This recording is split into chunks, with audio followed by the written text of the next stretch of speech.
On dit souvent que la réalité dépasse la fiction, mais là, avec la fiction, on peut rattraper la réalité. Donc, je trouve ça très inspirant et ça donne des idées pour la suite.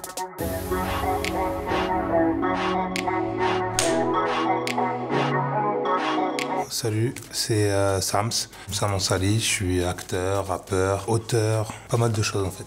Les projets qui m'ont fait connaître du grand public, il y a eu le film Patient, donc Encore malade, Mehdi et Dir. Il y a eu la série Validé, parce que j'ai été aussi dedans acteur, mais aussi coordinateur artistique et j'ai réalisé la BO. Et il y a eu aussi La vie scolaire. Encore malade, Mehdi et Dir toujours. J'ai pas mal de projets en cours. Un long métrage, un premier rôle qui s'appelle Le marchand de sable. Et là, je suis en prépa d'un autre film qui s'appelle Péta au Schnock. Je suis venu vous parler d'un contenu Prime Video. C'est un docu-fiction qui s'appelle Free Meek Mill. Et ça parle de la longue période de probation que le rappeur Meek Mill a eu durant 11 ans et tous les problèmes qui ont pu s'en suivre.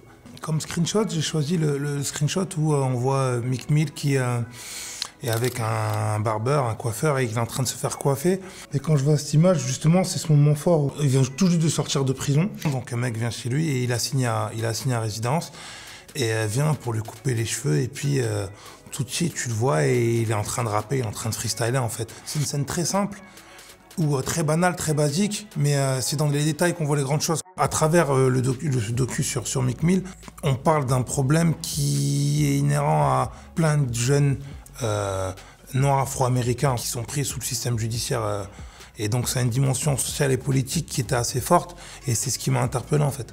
En amont, si je peux décrire le screenshot, je dirais détermination. Parce que au-delà de tout ce qu'il peut subir, en fait, il est en train de vivre une vraie injustice. J'ai trouvé ça fort parce que je me dis, quand tu regardes le documentaire, tu vois tout ce qu'il vit, les allers-retours que la juge qui refuse de lâcher l'affaire, l'enfer qu'il est en train de vivre, alors qu'en parallèle, il a une carrière qui explose.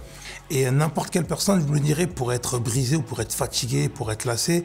Et la première chose qu'il fait, c'est qu'il sort et il est là et il commence à rapper. Et tu sens dans ses yeux, tu sens une détermination en fait.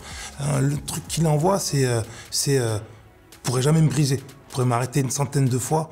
Vous ne me briserez jamais et j'irai encore plus loin. Toute la frustration ou toute l'injustice qu'il peut ressentir, tu le sens dans son rap, quoi.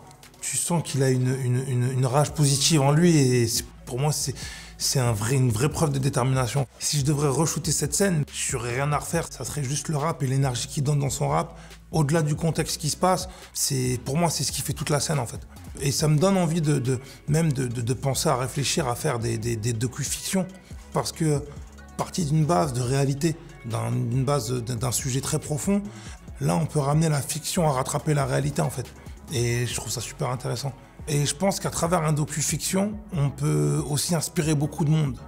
J'ai jamais réalisé de documentaire, mais après c'est dans ma tête, ça trotte dans ma tête, sans réflexion. Mais c'est un truc sur lequel je pourrais vraiment me pencher parce que c'est très inspirant. Et je pense qu'à travers un docu-fiction, on peut prendre une base de rap, on peut parler d'une période donnée, je peux parler de ma propre vie ou de la vie de quelqu'un, mais à travers ces vies-là, ces tranches de vie, c'est ce que ça raconte derrière que je trouve qui est plus important et plus porteur.